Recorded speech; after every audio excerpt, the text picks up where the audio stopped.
Remember who you are 라는 제목으로 당신이 누구인지, 여러분이 누구이신지 기억하십시오 라는 제목으로 말씀을 나누겠습니다. 여러분, 라이온 킹이라는 영화 보셨어요? 라이온 킹. 우리 애들이 반응을 하네요.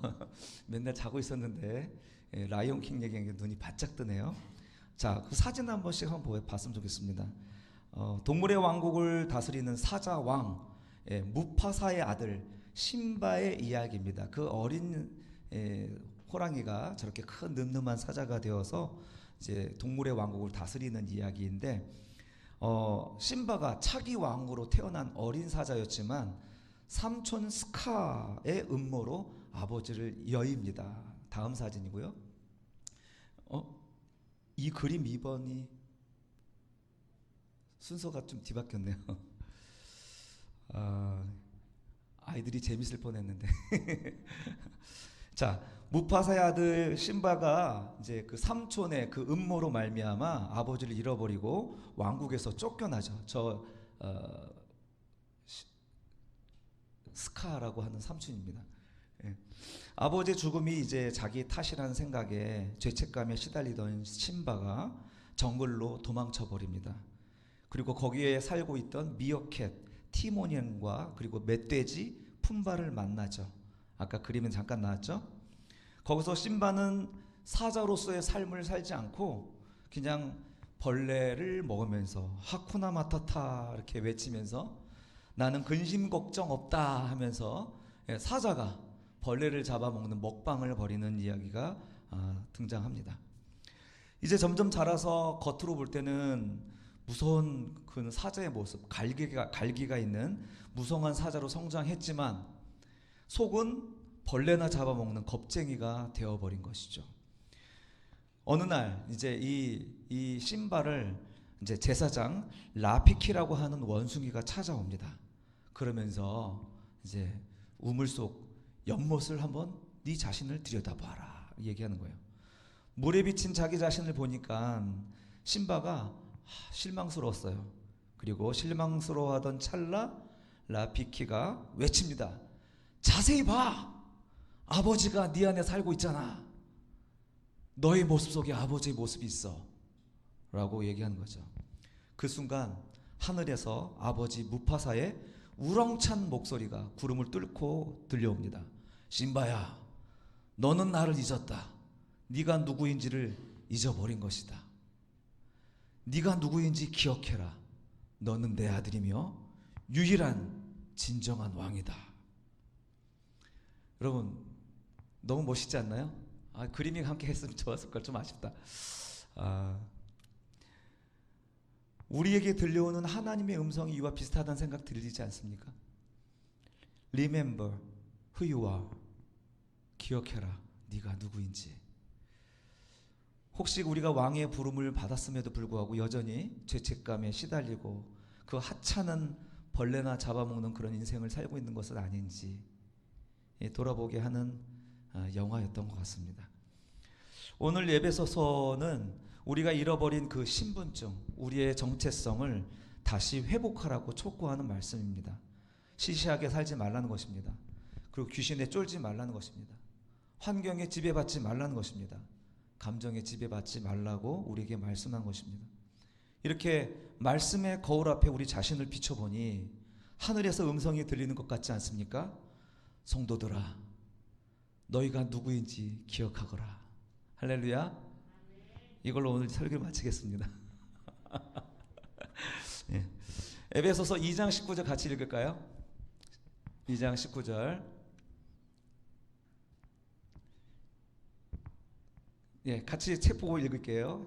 예, 그러므로 이제부터 너희는 외인도 아니요 나그네도 아니요 오직 성도들과 동일한 시민이요 하나님의 권속이라. 아멘. 예, 우리는 그리스도 안에서 사실 운명이 바뀌었습니다. 그러니까 팔자가 바뀌었다 이거죠. 예전에는 사망과 어둠의 종로를 타고 알 수 없는 길을 가다가 그냥 망할 수밖에 없는 그런 자였는데, 그때는 그랬는데 지금 이 에베소를 쓰고 있는 바울 사도가 이 백성들을 향하여서 이제는 너희가 그리스도 안에서 달라졌다. 팔자를 완전히 고쳤다 라고 이야기하는 것입니다. 여러분, 사도 바울이 이 이야기를 쓰는 것은 유대인들에게 하는 얘기가 아니죠.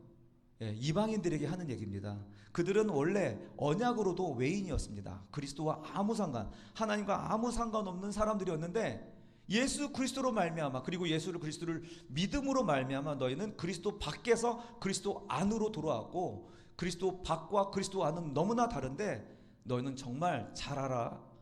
너희는 팔자 고친 거야.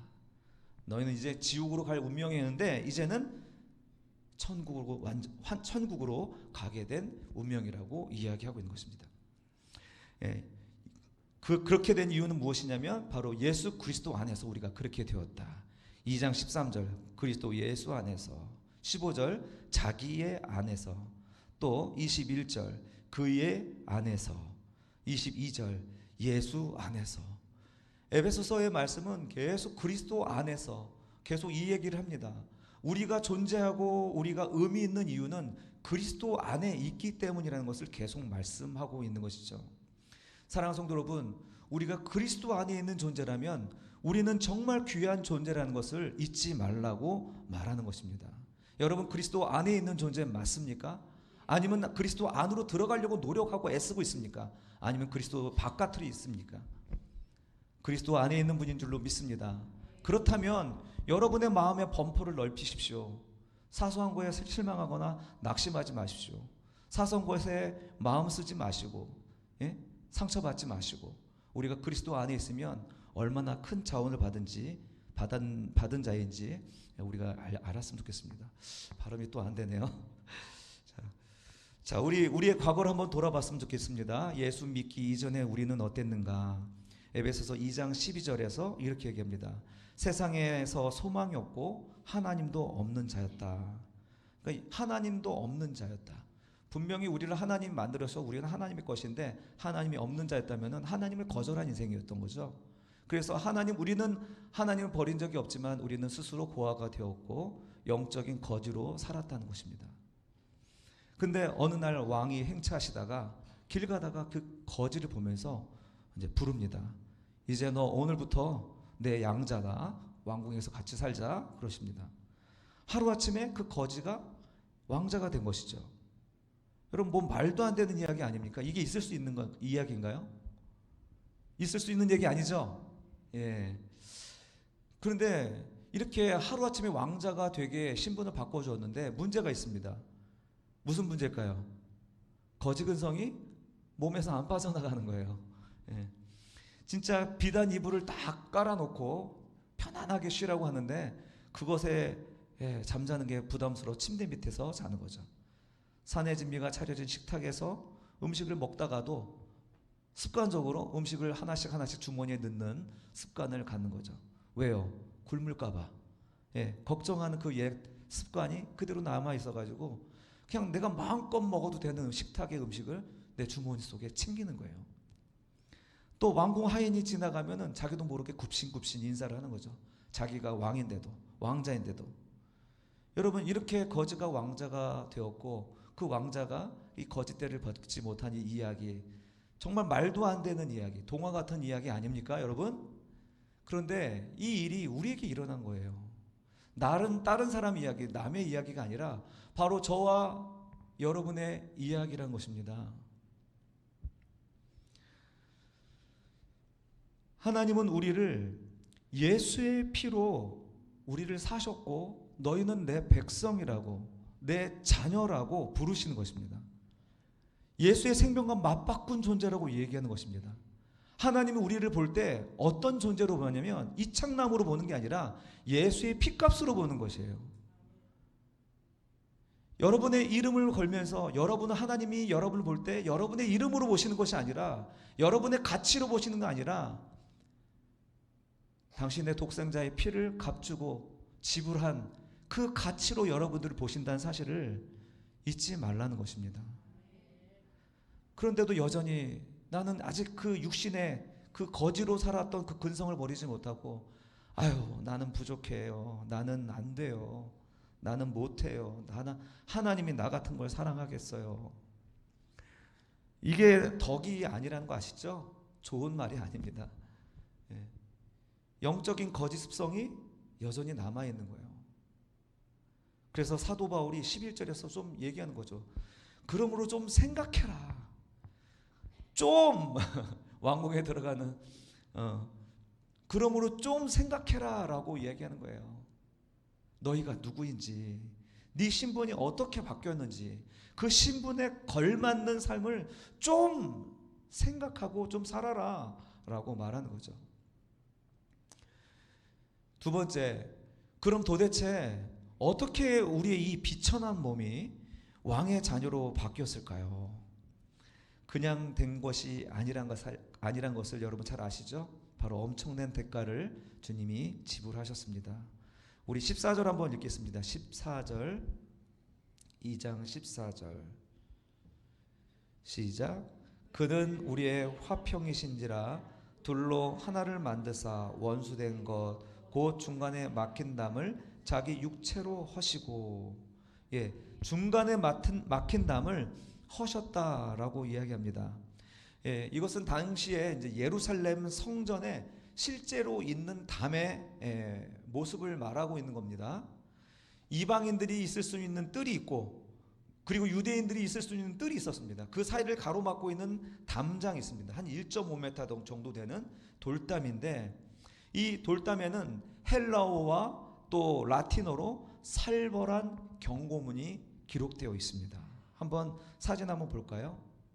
잘 보이지 않겠지만 저 담장에 기록된 글자 일부이고요. 전체적으로는 저 옆에 하얀 게 전체적인 글자입니다. 거기에 대한 내용들을 제가 읽어드릴게요. 어떤 이방인도 들어올 수 없다. 둘러싼 안으로 성전 담장과 성전의 영역. 이렇게 한 문장이죠. 잡히는 사람은 누구든지 책임을 져야 한다. 초래할 죽음에. 그러니까 죽을 각오하고 넘어오라는 거죠. 만약에 너희가 넘어오면은 죽게 될 거니까 거기에 대한 책임 우리에게 없다. 이렇게 얘기하는 것입니다. 사도 바울은 바로 이런 이방인과 유대인 사이에 넘어갈 수 없는 그 담이 있었다는 거죠. 그 죄의 담을 누가 무너뜨렸다고 하는 겁니까? 맞습니다. 다이너마이트로 터뜨린 것도 아니고 불도저로 밀어버린 것도 아니고 바로 14절 하반절에 있는 것처럼 그의 육체로 허셨다. 그리고 16절에 보면 십자가로 소멸했다라고 얘기하는 것입니다. 여기서 우리는 주님의 그 구약 성경의 대속죄일 욤키푸르를 한번 생각해 봐야 합니다. 대속죄일에 제사장들이 하는 게 뭐죠? 1년에 한 번 백성들을 위하여서 백성의 죄를 대속하려고 지성소에 들어갑니다. 대제사장은 짐승의 피를 대야에 담아다가 떨리는 마음으로 지성소에 있는 법궤 위에다가, 속죄소 위에다가 그 피를 뿌리는 것입니다. 그러면 이제 법궤 안에 뭐가 있죠? 십계명이 있잖아요. 하나님의 법이 있잖아요. 율법이 있잖아요. 율법은 우리의 죄를 고발합니다. 율법은 우리 죄인인 것을 고발하고 사형 선고를 내리는 것이 율법입니다. 너는 죄인이다. 너는 죽어야 된다. 라고 얘기하죠. 그런데 대제사장이 그 위에 붉은 피를 탁 뿌려 덮으면 어떻게 됩니까? 하나님의 율법이 그 생명의 피값을 보고 심판을 멈춘다는 것입니다. 이게 속죄소에 담겨있는 욤키푸르 대속죄일에 일어나는 하나님의 대속의 은혜의 그림이죠. 그런데 이게 구약의 제사입니다. 양의 피를 담아다가 대속죄일에 그 법궤 위에다가 그 피를 뿌려서 하나님의 율법이 심판하지 못하도록 덮어버리는 일, 1년에 한 번씩 했던 그 일. 그런데 반전이 일어납니다. 어떤 반전이냐? 바로 대제사장 되신 예수 그리스도께서 양의 피를 들고 가는 대신 자신의 피를 들고 가는 것입니다. 자신의 몸과 몸을 찢어서 그 자신의 피로 단번에 들이심으로 이제 더 이상 하나님과 우리의 가로막혀 있던 휘장이 이제 우리를 가로막지 못하고 위에서부터 아래로 완전히 찢어졌다는 이 사실을 성경에서 가르쳐주고 있는 것이죠. 십자가의 사건, 예수 그리스도의 죽음의 사건은요, 오늘 우리의 죄의 문제 그리고 죄의 빚, 그 문서를 예수의 피로 완전히 결제 완료한 그런 사실이라는 것을 말하고 있습니다. 이로써 살벌한 그 경고의 문, 그 담벼락은 이제 무너졌고 이제 우리는 언제든지 하나님을 향하여서 아빠, 아빠 부르며 보좌 앞으로 나아갈 수 있는 담력을 얻게 되었습니다. 여러분, 이것이 오늘 우리들에게 일어난 일이고 이것이 바로 우리에게 복된 소식이라는 것입니다. 쉽게 되는 일은 아닙니다. 엄청난 대가를 지불하고 오늘 우리에게 일어난 일이란 거죠. 그러니 우리는 더 이상 이 말씀에 대하여서 외인이 아니란 사실입니다. 하나님의 가족이라고 하는 것입니다. 하나님의 식구라고 하는 것입니다. 여러분, 이런 신분을 세상 살 동안 어디에서 누릴 수 있습니까? 어디에서 이 식구 가족 관계를 누릴 수 있겠습니까? 교회 아니겠습니까? 교회. 옛날 구약의 성전 지금 있습니까? 없습니까? 지금 구약 성전이 있습니까? 없습니까? 예루살렘 성이 있어요? 없어요? 없죠. 성전이 없기 때문에 제사가 있습니까? 없습니까?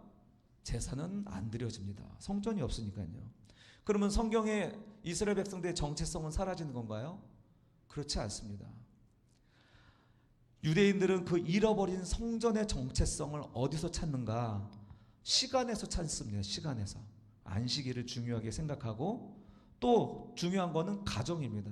그래서 그들이 잃어버린 성전을 어디서 찾냐면 가정과 안식이라는 시간과 공간에서는 안식일과 가정에서 성전의 정체성을 찾습니다. 그러면 메시아닉 주 예수님의 제자들은 이 성전의 정체성을 어디서 찾았을까요? 잃어버린 성전의 정체성을 어디서 찾았을까요? 성전이 없잖아요. 바로 두세 사람이 모이는 민회, 말씀드렸죠? 두세 사람이 모이는 에클레시아, 우리가 소위 교회라고 부르는 것에서 성전의 의미를 찾았다는 것입니다. 물론 이것이 구약의 제사드리던 그런 예루살렘의 성전 같은 곳은 아닙니다. 그러나 이곳에서 우리 또 두세 사람이 모이는 그곳에서 하나님께 제사 드리는 성전의 의미가 담겨 있다는 것을 이야기하고 있는 것입니다. 여러분, 성도들의 모임은 성전 제사를 대신합니다. 이 모임을 갖지 않는 것은 성전 제사를 드리지 않는 것과 똑같습니다. 공동체를 떠난 신앙은 성경적 신앙이 될 수 없음을 이야기하는 것입니다. 아까도 말씀드렸지만 신앙은요, 관계입니다. 관계. 신앙이 뭐냐? 관계가 전부예요. 관계가. 하나님과의 관계가 우리에게 세워져야 되는 것이죠. 근데 하나님과의 관계가 우리 눈앞에 보입니까? 잘 안 보이잖아요. 그래서 이웃사랑으로 드러나야 되는 것입니다. 이웃과의 관계 속에서 화평하고 이웃과의 관계 속에서 예수 그리스도의 그 십자가의 사랑이 드러나야지, 여기에 하나님의 교회가 세워져 있음을 우리가 반증할 수 있는 것인데, 하나님 사랑 따로 사람 사랑 따로 그럴 수 없다라는 것입니다. 우리의 이웃에게 하나님의 사랑이 열매로 나타나지 않는 사람은 아무 열매 없는 사람입니다. 농부이신 하나님과 아무 관계가 없는 자라 봐도 무방합니다. 그런데 이제 여기서 멈추면 안 되는 것은 20절에서 바울은 또 놀라운 비전을 제시합니다. 20절 한번 같이 읽어볼게요. 시작. 너희는 사도들과 선지자들의 터 위에 세우심을 입은 자라. 그리스도 예수에서 친히 모퉁이 돌이 되셨느니라. 아멘. 서로 연결하여 주 안에서 성전이 되어간다. 지금 성전이 없는 이 메시아닉 주 예수님의 제자들이 지금 어디서 정체성 성전을 찾고 있냐면 바로 성도들의 모임에서 성전을 찾고 있는 거예요. 잃어버린 성전을 어디서 찾아요? 성도들의 모임에서 찾고 있는 거예요. 과거에는 돌로 만든 성전이었지만 이제는 예수님이 그 모퉁이 돌이 되시고 우리 한 사람 한 사람이 복돌이 되어가지고 연결이 되고 연결이 되어서 집이 되어서 성전이 되어간다라고 얘기하는 거예요. 성전 제사가 끝났습니까? 안 끝났습니까? 안 끝났어요. 어디서 지속됩니까? 공동체 안에서 지속되는 거예요. 이 벽돌이 연결되어 있지 않는다면 그건 돌덩어리에 불과하지 않겠습니까? 길에 널려 있으면 거치는 돌이 되어버리는 거예요. 사랑하는 성도 여러분, 나 혼자 신앙생활 잘하면 된다는 생각은 아직 왕궁에 들어와 있지만 아직 내가 육신적이고 거지 생활했던 그 생활에 머물러 있는 것과 마찬가지입니다. 하나님 나라의 왕국은 이와 같이 목장에서, 교회에서 서로 연결되고 불에 끼고 깎이고 하나가 될 때 비로소 우리가 하나님이 거하시는 성전이 이루어지고 거기서 제사가 이루어지는 것입니다. 성전 제사가 끝났다라고 말씀하지 마십시오. 우리 공동체 안에서 성전 제사는 지속되고 있습니다. 사람들의 더러운 꼴 안 보고 싶어서 하나님께만 집중하고 싶다는 거 이해는 됩니다. 그러나 잘 생각해 보세요. 어쩌면 그 모임 안에서 나도 내가 깎일 부분이 있는 거고 상대방도 깎일 부분이 있기 때문이 아니겠습니까? 그렇게 서로 깎이고 깎여서 아름다운 정말 벽돌 하나도 정말 예술품 같은 그런 존재들이 우리가 되라고 그 공동체 우리에게 주셨는데 주께서 잘 풀라고 주신 공동체에서 문제는 안 풀고 이렇게 밀고서 안 풀고 있으면은 세월만 흘러가는 거 아닐까요?